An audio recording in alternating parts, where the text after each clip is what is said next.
Friends, ఈరోజు వీడియోలో నేను మీతో చక్కటి చిక్కటి టీని ఎలా తయారు చేసుకోవాలో చూపిస్తాను.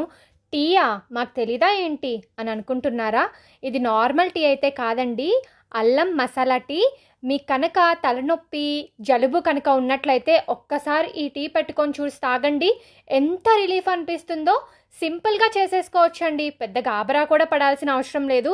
ఇంట్లో ఉండే చిన్న చిన్న వస్తువులతోనే ఎంతో పర్ఫెక్ట్ అయిన టీని ఎలా తయారు చేసుకోవాలో ఇప్పుడు చూసేద్దాం.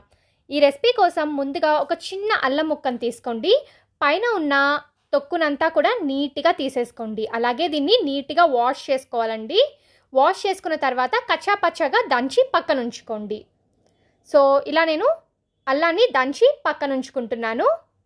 ఇప్పుడు ఒక 2 నుంచి 3 యాలకులను తీసుకొని వాటిని కూడా దంచి పెట్టుకోండి. ఇలా యాలకులని డైరెక్ట్గా వేయడం కంటే దంచి వేసుకుంటే ఆ ఫ్లేవర్ అంతా కూడా టీలోకి పట్టి టేస్ట్ చాలా బాగుంటుంది. ఇప్పుడు స్టవ్ ఆన్ చేసుకొని పాన్ పెట్టుకొని ఒక 2 కప్పుల నీళ్ళని వేసుకోండి. నీళ్ళు ఇలా మరిగేటప్పుడు మాత్రమే ముందుగా మనం దంచి పెట్టుకున్న అల్లంని యాడ్ చేసుకోండి. ఇప్పుడు అల్లం 1 నిమిషం పాటు మరగాలండి. అల్లం మనకి వాటర్లో మరిగితే ఈ అల్లం ఫ్లేవర్ అంతా కూడా వాటర్లో పట్టి టేస్ట్ చాలా బాగుంటుంది. ఇప్పుడు ఇందులో దంచి పెట్టుకున్న యాలుక్కాయలు అలాగే 2 లవంగాలని కూడా వేసుకొని బాగా మరిగించుకోండి. ఒక 2 నుంచి 3 నిమిషాల పాటు మరిగించుకోండి. ఇలా మరిగించుకున్న తర్వాత 2 కప్పుల నీళ్ళని తీసుకున్నాం కదండి, కాబట్టి ఇక్కడ నేను 2 స్పూన్ల పంచదారని వేసుకుంటున్నాను. పంచదారని కూడా యాడ్ చేసుకొని ఈ వాటర్లోనే మరిగించుకోవాలి. తర్వాత 2 టీ స్పూన్ల టీ పొడిని వేసుకోండి. మీరు ఏ టీ పొడిని వాడితే ఆ టీ పొడిని యూజ్ చేయొచ్చు. ఇప్పుడు ఈ డికాషన్ని బాగా మరిగించుకోవాలండి. ఇప్పుడు ఈ డికాషన్ ఏంటంటే హాఫ్ అయ్యే వరకు కూడా మరిగించుకోవాలి. ఇలా డికాషన్ బాగా మరిగిన తర్వాత పాలని యాడ్ చేసుకోవాలి. సో చూడండి, ఇప్పుడు డికాషన్ నాకు హాఫ్ క్వాంటిటీకి వచ్చేసింది. ఇప్పుడు నేను పాలని యాడ్ చేసుకుంటున్నాను.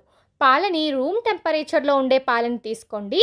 2 కప్పుల నీటికి సమానంగా 2 కప్పుల పాలని యాడ్ చేసుకొని మరిగించుకోవాలి. ఇలా మనం తిప్పుకుంటూ మరిగించుకోవడం వల్ల ఫ్లేవర్స్ అన్నీ కూడా పాలకి వచ్చి టీ టేస్ట్ చాలా బాగుంటుంది.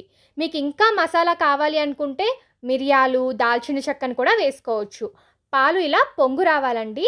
పాలు ఇలా పొంగొచ్చే వరకు మీడియం ఫ్లేమ్లో పెట్టుకొని బాయిల్ చేసుకోవచ్చు.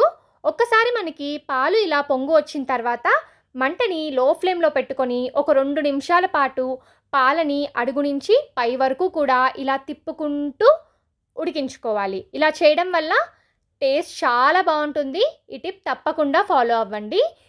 టీ పొంగొచ్చిన తర్వాత ఇలా మనం ఒక 2 నిమిషాలు తిప్పుకుంటూ బాయిల్ చేసుకుంటే సరిపోతుందండి. అది కూడా మంటని లో ఫ్లేమ్లో పెట్టుకొని తిప్పుకోండి.